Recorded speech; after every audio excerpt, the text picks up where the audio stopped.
त्यांना सगळे आबा म्हणायचे.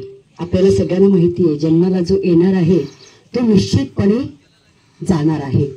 पण याच्यामधला जो काळ आहे तो काळ तुम्ही कसं जगता हे त्यांनी तुम्हाला आम्हाला दाखवून दिलंय. सामाजिक आणि शैक्षणिक क्षेत्रामध्ये फार मोठं योगदान काकांचं या ठिकाणी राहिलेलं आहे.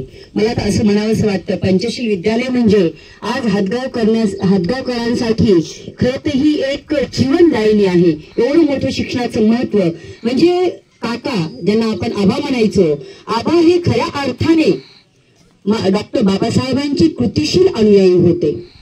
आणि मला या ठिकाणी एक अभिमान वाटतो की माझ्यासोबत असणारेच माझ्या चळवळीतील सहकारी आमचे वैचारिक बंधू राहुल वाठोरे यांचे ते वडील, त्यांच्यासोबत त्यांचा फार मोठा परिवार आहे, भावंडांचा, बहिणींचा. आणि त्यांच्या परिवारावर हा जो दुःखाचा डोंगर या ठिकाणी कोसळलेला आहे याच्यातून सावरण्याची शक्ती त्यांना मिळो ही मी तथागतांच्या चरणी या ठिकाणी